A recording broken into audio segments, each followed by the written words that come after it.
કેમ છો વિદ્યાર્થી મિત્રો?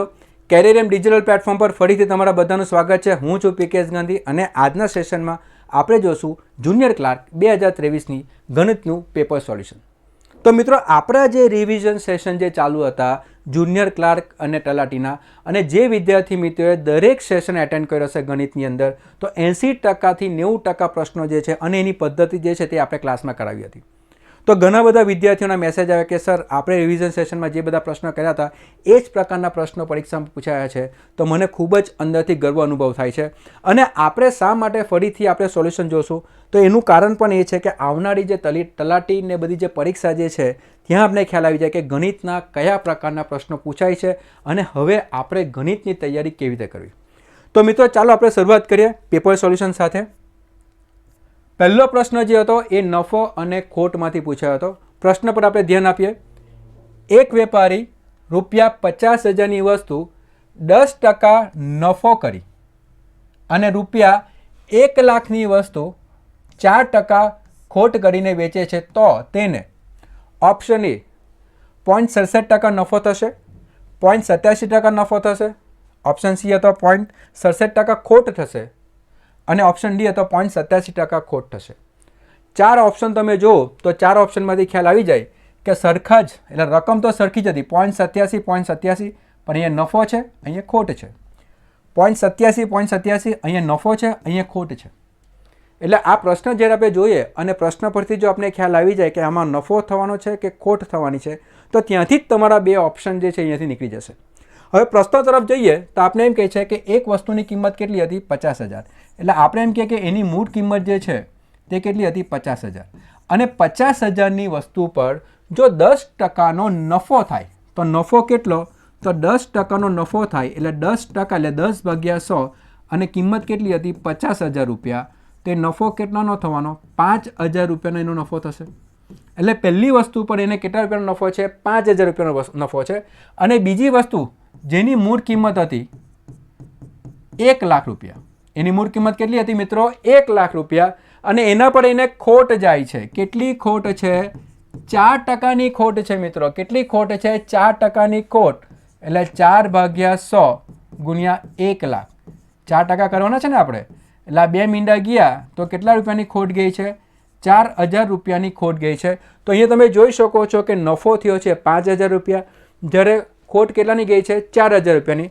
તો કુલ તો આપણે નફો થશે. તો કુલ નફો કેટલો થવાનો? તો કુલ નફો છે 5,000 માઇનસ 4,000, એટલે 1,000 રૂપિયાનો આપણે નફો છે. પણ કેટલા પર નફો છે? તો 1,000 રૂપિયાનો નફો મળ્યો કુલ મૂળ કિંમત પર. અને કુલ મૂળ કિંમત કેટલી થવાની? તો એ થવાની છે 50,000 વત્તા 1,00,000, એટલે 1,50,000ની કુલ વસ્તુ પર આપણે 1,000 રૂપિયાનો નફો થયો. તો કેટલા ટકા નફો થયો? આપણો પ્રશ્ન તો નફો થવાનો છે અને કેટલા ટકા નફો થયો. જેવું મિત્રો આપણે ખ્યાલ આવે કે આપણે નફો થવાનો છે એટલે સી અને ડી ઓપ્શન આપણે નીકળી જશે, કારણ કે અહીંયા આપણે શું કીધું છે? ખોટ. પણ આપણે ખબર છે કે પ્રશ્ન પરથી આપણે શું મળે છે? નફો.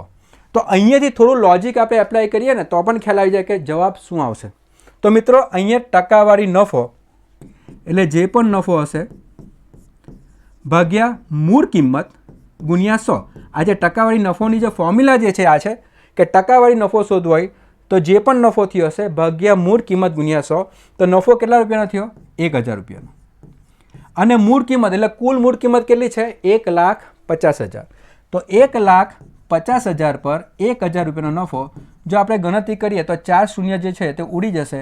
10/15 અને 10/15 એટલે 5 દો 10, 5 તાલી 15 અને 2/3 એટલે 2ને તમે 3 વડે ભાગાકાર કરો તો 0.0, 3 6 18. હવે જેવું 6 આવે ને એટલે આપણે આ પ્રશ્ન ટીક કરી દેવાનું કે 0.67% નફો. પણ આગળ આપણે વધીએ તો અહીંયા પાછા 2 બચવાના એટલે પાછા શૂન્ય. 3 ગુણ્યા 6 પાછા 18, પાછા 2 વચ્ચે પાછા શૂન્ય, 3 ગુણ્યા 6. તો એની એપ્રોક્સિમેટ વેલ્યુ આપણે જોઈએ તો 0.67%, એટલે આ થશે 0.67%નો નફો. તો ખ્યાલ આવી ગયો મિત્રો. ઘણી વખત આપણે જે છે પરીક્ષામાં જે ભૂલ કરીએ છીએ કે પરીક્ષામાં જેવું તમને ખબર પડે કે 0.6 આવે છે એટલે ખરેખર આ ટીક કરીને નીકળી જવું. આપણે કોઈને પદ્ધતિ બતાવવાની જરૂર નથી. આ જ પ્રશ્ન તમે ફટાફટ પણ કરી શકો આ રીતે. 50,000 પર 10%નો નફો એટલે 5,000નો નફો. 1 લાખ પર 4%ની ખોટ એટલે -4,000 એટલે 1,000 રૂપિયાનો નફો કેટલા પર? 2 લાખ પર. જેવું તમે 10/15 પર આવી જાઓ એટલે તમને ખ્યાલ આવી જવો જોઈએ કે 0.67%નો નફો થશે. તો આ હતો પ્રશ્ન પહેલો, જે ખૂબ જ સરળ અને સિમ્પલ પ્રશ્ન હતો. ચાલો આપણે આગળ વધીએ બીજા પ્રશ્ન પર. હવે મિત્રો બીજો પ્રશ્ન જુઓ. તો આ બીજો પ્રશ્ન આપણે જોઈએ. 100 વિદ્યાર્થીઓના સરેરાશ ગુણ 40 છે. 100 વિદ્યાર્થીઓના સરેરાશ ગુણ 40 ને અહીંયાથી જ ખ્યાલ આવી જાય કે આ પ્રશ્ન કેમાંથી નીકળ્યો છે? સરેરાશમાંથી. પાછળથી ખબર પડી કે એક વિદ્યાર્થીના ગુણ 63 હતા, પરંતુ ભૂલથી 83 ધ્યાનમાં લેવાયા હતા. પરંતુ ભૂલથી કેટલા લેવાયા હતા? 83 લેવાયા હતા. તો સાચા સરેરાશ ગુણ કેટલા હતા? તો સાચા સરેરાશ કેટલા હતા?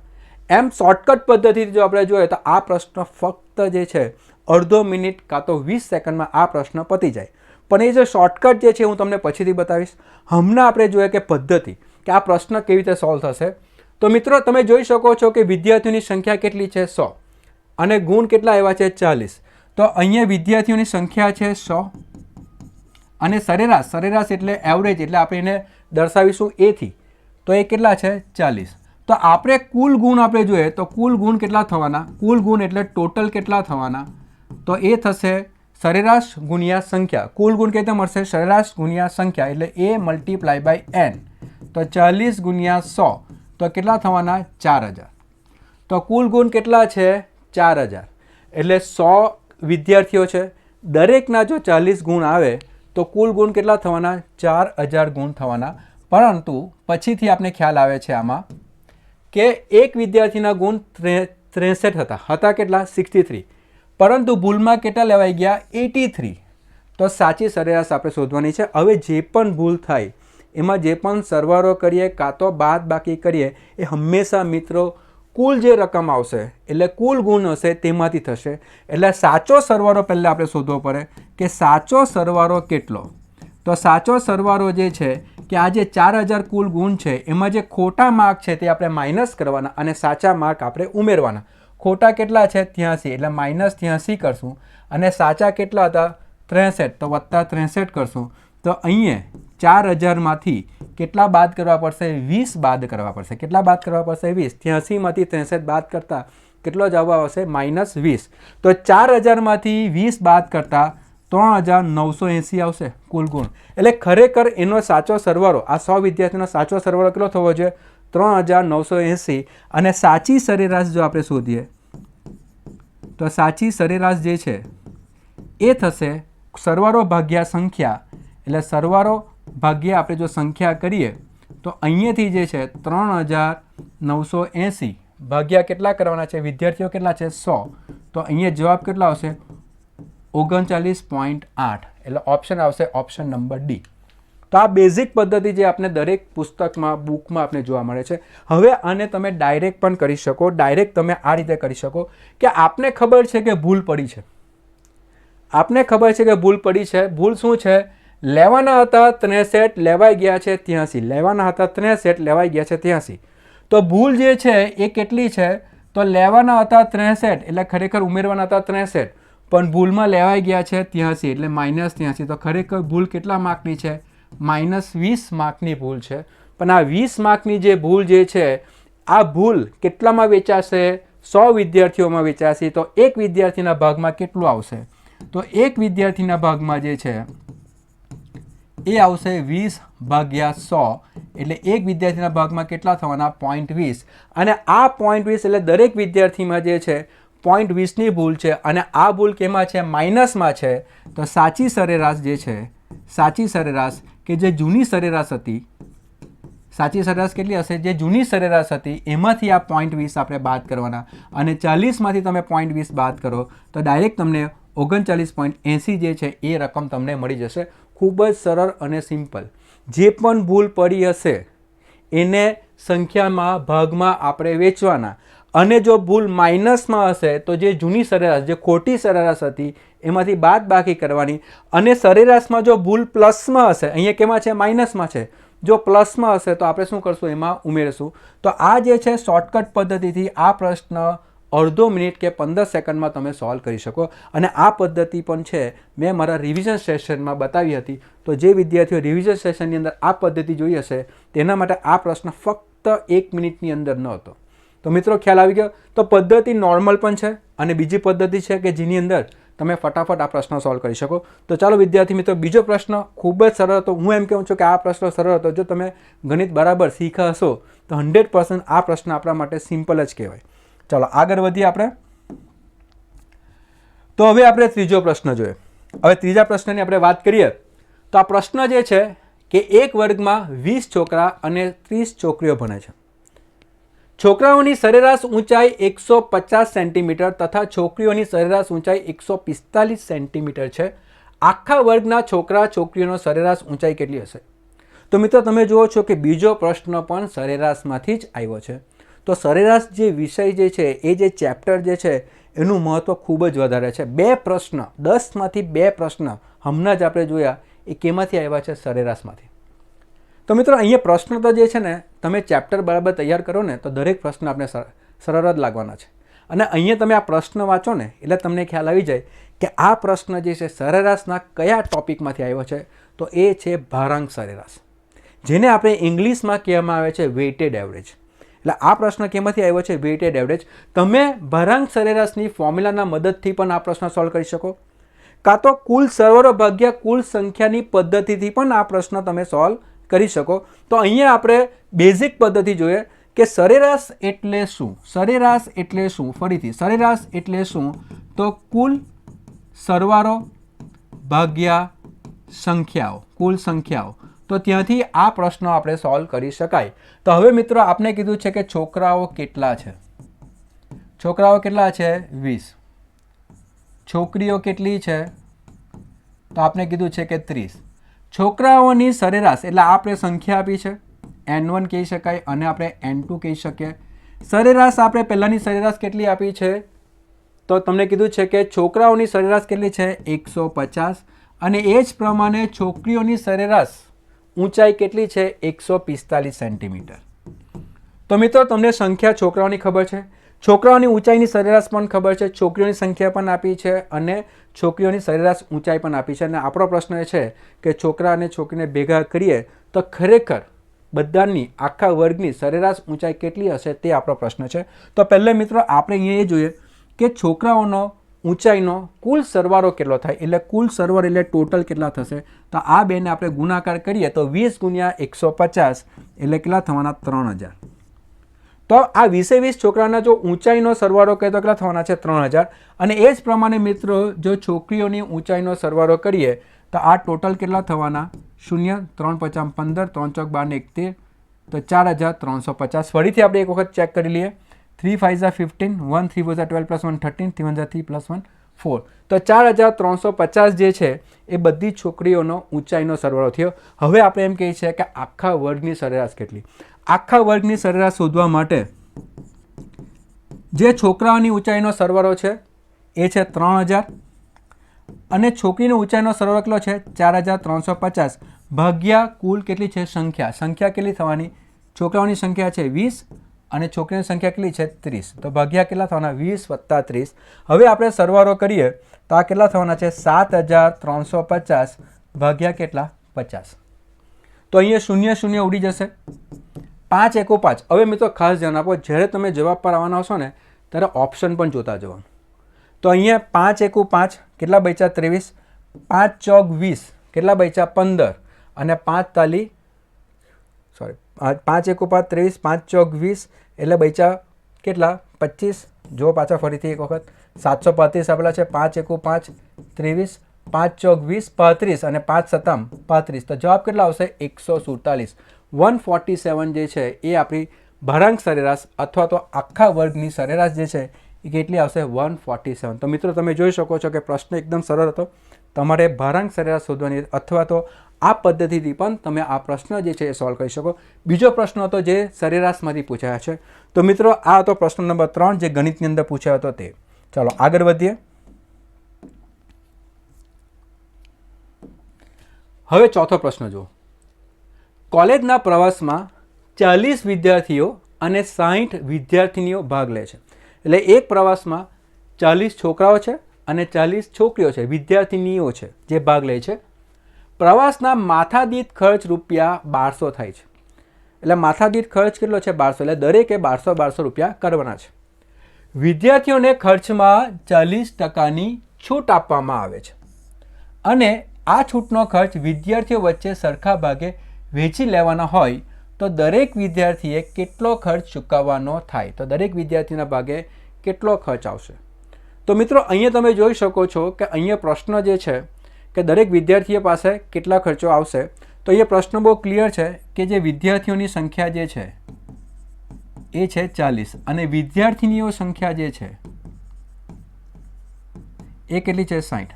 હવે માથાદીઠ જે છે 1200 રૂપિયાનો ખર્ચ છે. એટલે કુલ જે વિદ્યાર્થીનીનો જે ખર્ચો જે છે, કુલ વિદ્યાર્થીનીનો જે ખર્ચો જે છે એ કેટલો થાય છે? એ છે 60 ગુણ્યા 1200.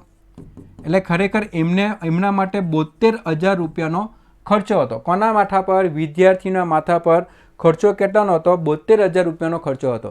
પણ એની અંદર વિદ્યાર્થીઓને ખર્ચમાં 40%ની છૂટ. એટલે એમને છૂટ કેટલાની મળે છે? તો એમને છૂટ મળે છે 40%ની. એટલે 40% કોના કરવાના છે? 72,000ના, કેમ કે આટલી છૂટ મળે છે. હવે 72,000ના 40% આપણે કરીએ એટલે 40 ભાગ્યા 100 ગુણ્યા 72,000. તો 2 મીંડા ગયા. આ 1 અને 2, 4 દુ 8, 4 7 28. એટલે 28,800 રૂપિયાની છૂટ મળે છે. પણ આ 28,800 રૂપિયાનો ભાર કોના પર આવવાનો? તો એ ભાર આવશે વિદ્યાર્થીઓ પર. એટલે આ પૈસા કોના ભાગે વેચવામાં આવે છે? વિદ્યાર્થીઓના માથા પર. પણ વિદ્યાર્થીઓ કેટલા છે? 40. એ લોકોએ ઓલરેડી 1200 રૂપિયા તો કરવાના જ છે. પણ આ જે 28,800 રૂપિયાની જે છૂટ વિદ્યાર્થીઓને જે મળી છે એ પાછા કોના માથા પર આવવાના છે? વિદ્યાર્થીઓ પર. અને આ સરખે ભાગે આવશે. એટલે આ 28,800 રૂપિયા જે છે એના ભાગ્યા કેટલા કરવા પડશે? 40. કેમ કે દરેકના માથા પર કેટલા આવશે? તો આ 0 0 ગયા. 4 7 28, 4 2 8 અને 0. તો દરેક વિદ્યાર્થીના માથા પર કેટલા આવવાના? 720 રૂપિયા. તો ખરેખર કુલ માથાદીઠ ખર્ચ વિદ્યાર્થીઓ પર કેટલો છે? તો 1200 વત્તા 720. એટલે આ થવાના 1920 રૂપિયા. એટલે ઓપ્શન કયો આવે છે? Option number C. તો મિત્રો આ પ્રશ્ન ફક્ત બુદ્ધિથી તમે સોલ્વ કરી શકો. બધાને પ્રશ્ન ખ્યાલ આવી ગયો હશે. ફરીથી એકવાર સમજાવું છું. 60 વિદ્યાર્થીનીઓ છે એટલે એમનો કુલ ખર્ચ 60 ગુણ્યા 1200. કેમ કે માથાદીઠ ખર્ચ જે નક્કી કરવામાં આવ્યો હતો એ કેટલો હતો? 1200 રૂપિયા. તો કુલ ખર્ચ એમના માથા પર કેટલો હતો? 72,000 રૂપિયા.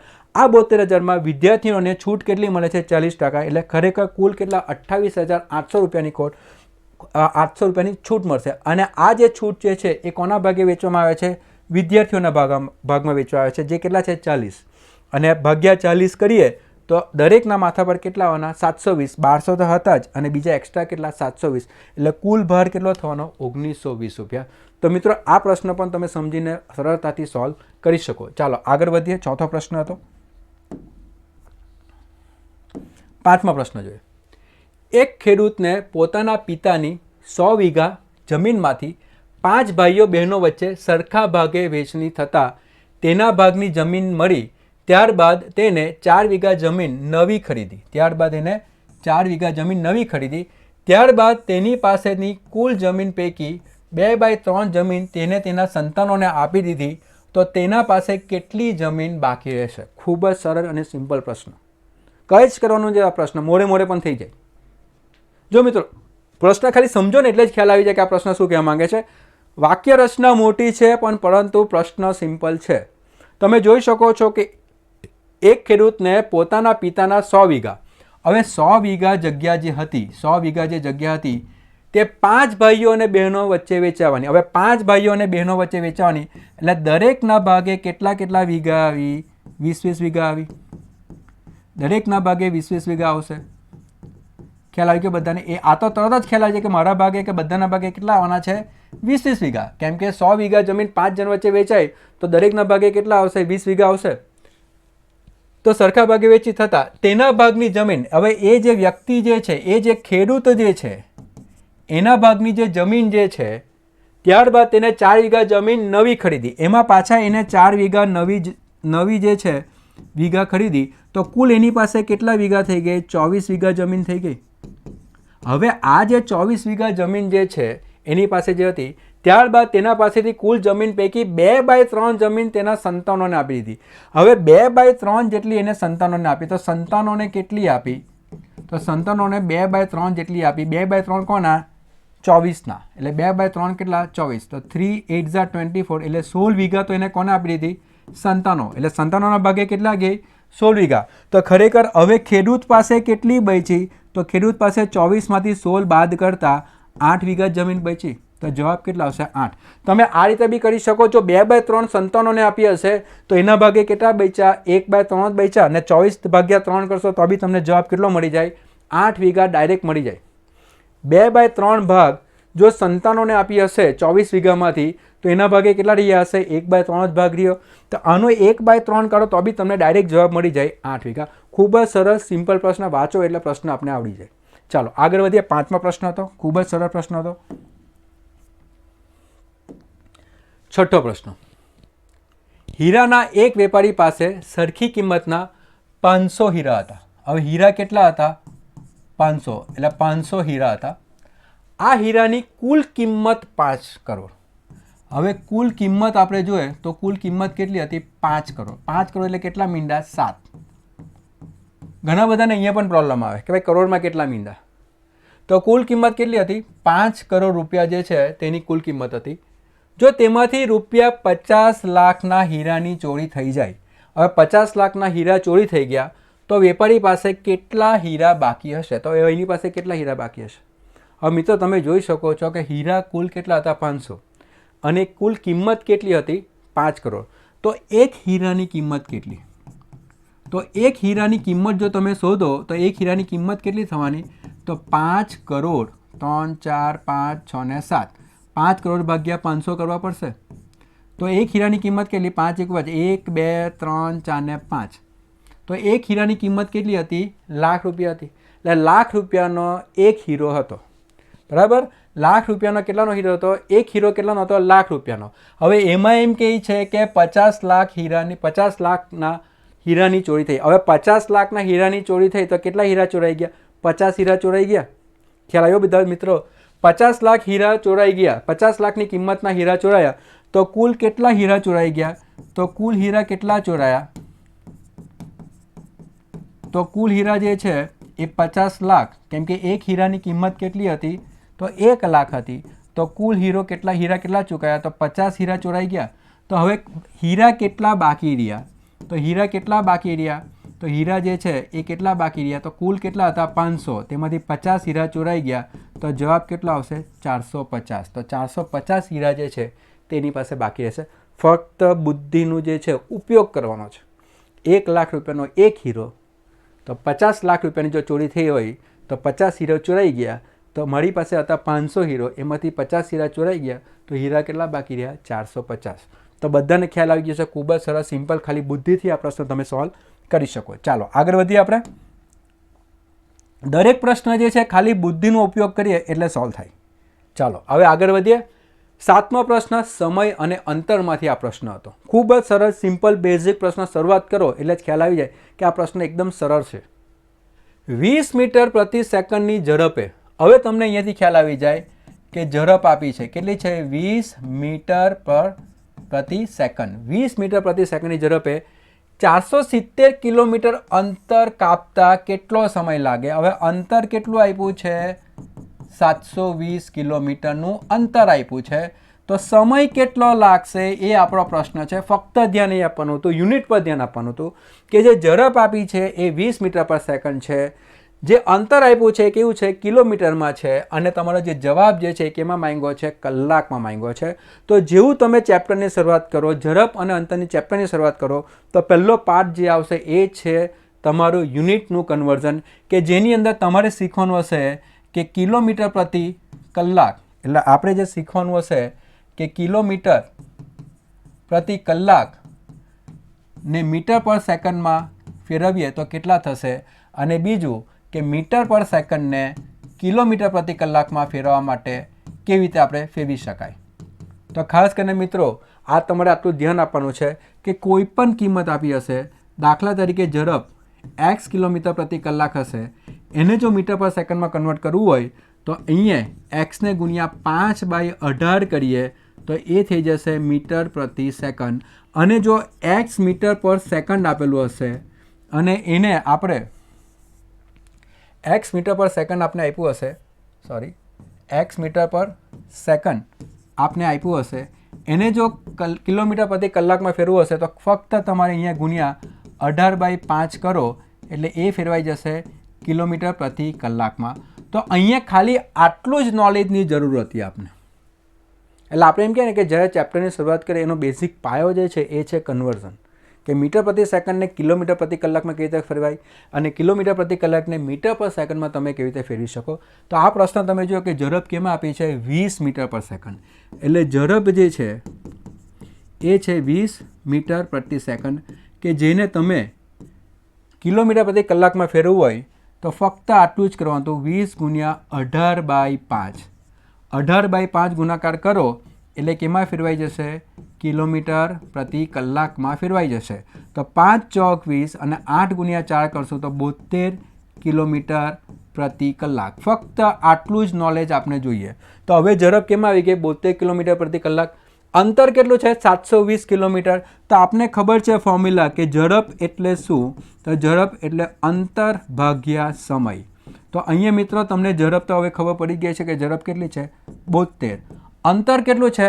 720 ભાગ્યા આપણે સમય શોધવાનો છે. તો સમય કેટલો થશે? તો સમય થશે 720 ભાગ્યા 72. 72 નીચે જશે એટલે 72 ગુણ્યા 10. તો જવાબ કેટલો આવશે? 10 કલાક. તો જવાબ કેટલો આવશે? 10 કલાક. ખૂબ જ સરળ અને સિમ્પલ પ્રશ્ન, પણ મેં તમને બેઝિક સમજાવ્યું છે કે હવે જે તલાટીની પરીક્ષા આવે એની અંદર તમારે ખાસ આ ધ્યાન આપવાનું કે આ જે કન્વર્ઝન જે છે એના પર તમારે ખાસ ધ્યાન આપો, કેમ કે ઘણી બધી પરીક્ષામાં આ બેઝિક વસ્તુ જે છે તે આપણે પૂછાય છે. ખ્યાલ આવી ગયો મિત્રો? તો આવી બધી નાની નાની વસ્તુ પર જો તમે ધ્યાન આપો તો તમે જોઈ શકો છો કે પ્રશ્ન બહુ ભારે નથી પૂછાય. બેઝિક પાયાના પ્રશ્ન જે છે તે દરેક પરીક્ષાની અંદર પૂછાય છે. તો મિત્રો આ હતો 7મો પ્રશ્ન. હવે આપણે આગળ વધીએ. 8મો પ્રશ્ન જો. 15 વ્યક્તિના જૂથમાં 7 વ્યક્તિ ગુજરાતી વાંચી શકે છે અને 8 વ્યક્તિ મરાઠી વાંચી શકે છે, જ્યારે 3 વ્યક્તિ બંનેમાંથી એક પણ ભાષા વાંચી શકતી નથી. તો કેટલી વ્યક્તિ બંને પૈકી કોઈ એક જ ભાષા વાંચી શકતી હશે? કોઈ પણ એક જ ભાષા વ્યક્તિ વાંચી શકતી હશે. આ પ્રશ્ન જે છે વેન ડાયાગ્રામની પદ્ધતિથી તમે સોલ્વ કરી શકો. અને તમે મારો જે જુનિયર ક્લાર્કનો રિવિઝન સેશનની અંદર ટકાવારી અને નફો ખોટનો જે કમ્બાઇન સેશન જે હતો એ જો તમે જોયો હશે તો તેની અંદર તમને આ પ્રશ્ન, આ પદ્ધતિના પ્રશ્ન જે છે એ તમને જોવા મળશે. અહીંયા વેન ડાયાગ્રામની મદદથી તમે આરામથી આ પ્રશ્ન સોલ્વ કરી શકો. મિત્રો તો વેન ડાયાગ્રામની અંદર જે છે કે આપણા માટે જે છે કે 2 આપણે વિષય કીધા છે કે એક વ્યક્તિ જૂથમાં 7 વ્યક્તિ ગુજરાતી વાંચી શકે, એટલે ભાષા જે છે એ કઈ છે? ગુજરાતી વાંચી શકે, જ્યારે 8 વ્યક્તિ મરાઠી વાંચી શકે. એટલે વેન ડાયાગ્રામ જો આપણે ડ્રો કરીએ તો આ પ્રમાણે કે દાખલા તરીકે આ ઓરેન્જ જે છે એ શું દર્શાવશે? આપને ગુજરાતી. આ શું દર્શાવશે? ગુજરાતી ભાષા. અને બીજું જે છે એ આપણે જોઈએ કે આ જે બ્લુ કલર જે આપણે યુઝ કર્યો છે, લાઇટ બ્લુ, સ્કાય બ્લુ, એ આપણે શું દર્શાવે? તો એ આપણે દર્શાવે મરાઠી ભાષા. હવે મિત્રો તમે જોઈ શકો છો કે જ્યારે આપણે વાક્ય વાંચીએ તો 15 વ્યક્તિના જૂથમાં 7 વ્યક્તિ એવા હતા જે ગુજરાતી વાંચી શકે. હવે 7 વ્યક્તિ જે છે એ આપણે જોઈએ તો 7 વ્યક્તિ જે છે એ કયું વાંચી શકે? ગુજરાતી. એટલે 7 વ્યક્તિ જે છે એ ગુજરાતી વાંચી શકે, જ્યારે આપણે શું કીધું છે? 8 વ્યક્તિ જે છે એ મરાઠી વાંચી શકે. 8 વ્યક્તિ એવા છે જે મરાઠી વાંચી શકે. તો અહીંયા જે છે કે તમે જોઈ શકો છો કે અહીંયા જે છે કે આખો ભાગ જે છે, આ જે ભાગ જે છે એ કયું? ગુજરાતી. અને એ જ પ્રમાણે આ જે ભાગ જે છે એ શું બતાવે? મરાઠી. અને અહીંયા તમે જોઈ શકો છો કે આ જગ્યા જે છે કે જે એકબીજા પર ઓવરલેપ થાય છે. ઓવરલેપનો મિનિંગ શું થાય છે? કે આ ભાગ એવો છે કે ઘણા વિદ્યાર્થી એવા પણ હોઈ શકે જે ગુજરાતી પણ વાંચી શકે અને મરાઠી પણ વાંચી શકે, અને એ ભાગ કયો છે? એ ભાગ છે આ. તો આ ભાગ પર આપણે ખાસ જે છે ધ્યાન આપવાનું છે. હવે મિત્રો જ્યારે આપણે આગળ પ્રશ્ન વાંચીએ, જ્યારે 3 વ્યક્તિ બંનેમાંથી એક પણ ભાષા નહીં વાંચી શકે, એટલે વેન ડાયાગ્રામની અંદર જ્યારે તમે આ બનાવો છો, કોઠો જ્યારે એનો બનાવો, તો આપણે જે છે 3 વ્યક્તિ એવા છે જે ગુજરાતી પણ વાંચી નહીં શકે, જે મરાઠી પણ વાંચી નહીં શકે, તો એ 3 વ્યક્તિ ક્યાં હશે? બહાર હશે, કે જે એક પણ ભાષા વાંચી શકતા નથી, એક પણ ભાષા વાંચી શકતા નથી. તો અહીંયા મિત્રો જે 15 વ્યક્તિ જે હતા, તો એ 15માંથી 3 તો નીકળી ગયા. 15માંથી કેટલા નીકળી ગયા? 3 નીકળી ગયા. એટલે 15માંથી 3 નીકળી ગયા તો કેટલા રહ્યા? 12. અને આ 12 વ્યક્તિનો સમૂહ જે છે એ એવા વ્યક્તિ છે. આ 12 કેવા વ્યક્તિ છે? એટલે આ 12 વ્યક્તિ એવા છે, કાં તો હિન્દી વાંચી શકે, કાં તો મરાઠી વાંચી શકે, કાં તો ગુજરાતી વાંચી શકે, કાં તો બંને વાંચી શકે. પણ જ્યારે તમે અહીંયા જુઓ છો કે આ તો 7 છે જે ગુજરાતી વાંચી શકે અને આ તો 8 છે જે મરાઠી વાંચી શકે. એટલે કુલ 7 + 8 કેવા છે? તો 15 થયા. એટલે 15 વ્યક્તિ એવું દર્શાવે છે કે જે ગુજરાતી અને મરાઠી. તો એનો અર્થ એ થાય, પણ આપણી પાસે કુલ કેટલા છે? 12 છે. એનો અર્થ એ થાય કે અમુક વ્યક્તિ એવા હશે જે બંનેમાં કોમન હશે, કે જે ગુજરાતી પણ વાંચી શકે અને મરાઠી પણ વાંચી શકે. તો એવા કેટલા? તો આ 7 ને 8 કેટલા થવાના? 15. અને 15માંથી આ 12 બાદ કરીએ તો એ કેટલા થવાના? 3. તો અહીંયા જે છે એક એવા વ્યક્તિ હશે, એ હશે 3. તો 3 વ્યક્તિ એવા હશે જે બંને ભાષા વાંચી શકે. તો અહીંયાથી 7માંથી 3 બાદ કરીએ તો આ કેટલા થવાના? 4. આ કેટલા થવાના? 4. અને અહીંયા 8માંથી 3 બાદ કરીએ તો આ કેટલા થવાના? 5. એનો અર્થ એ થાય કે આ 4 વ્યક્તિ એવા હશે જે ફક્ત જે છે, આ 4 વ્યક્તિ એવા હશે જે ફક્ત ગુજરાતી ભાષા વાંચી શકે, અને આ 5 વ્યક્તિ એવા હશે જે ફક્ત જે છે તે મરાઠી ભાષા વાંચી શકે. એટલે કુલ જે છે કે જે એક જ ભાષા વાંચી શકે, કુલ એક જ ભાષા વાંચી શકે એવા કેટલા થવાના? તો એવા થવાના 4 + 5. એટલે જવાબ કેટલા આવશે? 9. તો અહીંયા જવાબ કેટલા આવશે? Option number C. તો આ પ્રશ્ન થોડો સમજીને, વિચારીને, વેન ડાયાગ્રામની મદદથી તમે કરો તો ખૂબ જ પ્રશ્ન જે છે સરળ બની જાય. ફરી તમને કહું છું, કુલ હવે તમે સમજો, કુલ 15 વ્યક્તિઓ છે, જેમાંથી 3 વ્યક્તિઓને એક પણ ભાષા નથી આવડતી, એટલે આપણી પાસે બચ્યા 12. પણ આપણે દેખાય છે કે આના 7 હતા અને આના 8 હતા, એટલે કેટલા હતા? 15. હવે 15માંથી આપણે તો વ્યક્તિ કેટલા છે? 12 જ છે, પણ અહીંયા કેટલા દર્શાવે છે? 15. એનો અર્થ એ થાય કે અમુક વ્યક્તિ એવા હશે જે ગુજરાતી પણ વાંચી શકે અને મરાઠી પણ વાંચી શકે. તો એ વ્યક્તિઓ કેટલા? તો 15માંથી 12 બાદ કરતાં એવા વ્યક્તિ કેટલા મળ્યા? 3. તો કુલ આ બતાવતા હતા 7, તેમાંથી 3 બાદ કરતાં 4 વ્યક્તિ એવા મળશે જે ફક્ત ગુજરાતી વાંચવાના. અને 8માંથી આ ઓવરલેપિંગવાળા 3 માઇનસ કરીએ તો અહીંયા બચ્યા 5 જે ફક્ત મરાઠી વાંચી શકે. તો કુલ કેટલા થવાના? 9. ખ્યાલ આવી ગયો મિત્રો? તો આ હતો પ્રશ્ન નંબર 8 જે વેન ડાયાગ્રામની મદદથી તમે સોલ્વ કરી શકો. ચાલો આગળ વધીએ. 9મો પ્રશ્ન. એક ગામની કુલ વસ્તી 1200 છે, સ્ત્રી અને પુરુષનું પ્રમાણ 5:3 હોય, તો આ સ્ત્રીઓની સંખ્યા કેટલી? ખૂબ જ સરળ અને સિમ્પલ પ્રશ્ન. ગુણોત્તર અને પ્રમાણમાંથી આ પ્રશ્ન આવ્યો છે. 10 સેકન્ડથી 15 સેકન્ડમાં આ પ્રશ્ન સોલ્વ થઈ જાય. તો જે વિદ્યાર્થી મિત્રોને ખરેખર ગણિત બહુ નબળું લાગતું હોય ને, આવા બધા બેઝિક પ્રશ્નો કરી જતા હશે ને, તો બી તમે ગણિતમાં 10માંથી 6 પ્રશ્ન આરામથી કરી શકો એવું પેપર હતું. તો અહીંયા તમે જોઈ શકો છો કે આ વખતના ગણિતનું પેપર એવું હતું કે બધા જે પ્રશ્નોની અંદર જેનું ગણિત એકદમ પાકું હશે, જેને સરળતાથી સારી રીતે અને પદ્ધતિ રીતે જેને મહેનત કરી હશે, એને 10એ 10 પ્રશ્ન ગણિતના આવડી જાય એવું પેપર હતું. તો ગણિત વિષયમાં રોકડા માર્ક તમે લાવી શકો. હવે આ પ્રશ્ન તમે જો કે એક ગામની અંદર કુલ જે છે વસ્તી કેટલી હતી? 1200. હવે આ 1200 વસ્તીની અંદર સ્ત્રી અને પુરુષનું પ્રમાણ, હવે સ્ત્રી અને પુરુષનું પ્રમાણ કેટલું હતું? 5:3. તો આપણે એમ કહે છે કે સ્ત્રીઓની સંખ્યા કેટલી? હવે અહીંયાથી જ દેખાય કે સ્ત્રીઓનો ભાગ કેટલો બચાવે છે? 5. તો સ્ત્રીઓની સંખ્યા કેટલી? સ્ત્રીઓની સંખ્યા કેટલી? તો ગુણોત્તર અને પ્રમાણની પદ્ધતિએ સ્ત્રીઓની સંખ્યા કેટલી બતાવે છે? 5. પણ કેટલામાંથી? 5 + 3, 8માંથી. એટલે 8 હશે તો તેમાંથી 5 સ્ત્રી હશે અને 3 પુરુષ હશે. એટલે વસ્તીમાં 8 લોકોની વસ્તીમાં 5 સ્ત્રી અને 3 પુરુષ, એટલે 8માંથી 5 જે છે એ સ્ત્રી હશે. પણ અહીંયા આપણે વસ્તી કેટલી આપેલી છે? 1200. એટલે ગુણ્યા કેટલા કરશું? 1200. તો અહીંયા થશે 5/8 × 1200. તો અહીંયા તમે ગણતરી કરો તો 8 કેટલા થવાના? 8 × 8, 8 × 5 = 40, એટલે 150. એટલે તમે જોઈ શકો છો 15 × 5 = 75. તો 750 જે છે એ સ્ત્રીઓ હતી. તો જવાબ કયો આવશે? Option number D. ખ્યાલ આવી ગયો મિત્રો? બધાને ખબર પડી ગઈ હશે કે પ્રશ્ન ખૂબ જ સરળ હતો, ખાલી આટલું જ કરવાનું હતું એટલે તમારો જવાબ આવી જાય કે અહીંયા જે છે જવાબ છે 750. ખૂબ જ સિમ્પલ અને સરળ પ્રશ્ન, 9મો પ્રશ્ન. ચાલો મિત્રો આગળ વધીએ. હવે 10મો પ્રશ્ન જો તો ખાલી એક જ પ્રશ્ન હતો એવો જે ખરેખર સમય લઈ અને એ હતો 10મો પ્રશ્ન. પ્રશ્નમાં કંઈ નહીં હતું પણ પ્રશ્ન સમય લઈ એવો હતો. તો મિત્રો તમે જોઈ શકો છો કે અત્યારે બપોરના 12:30 થઈ છે. એટલે આપને કીધું છે બપોરના 12:30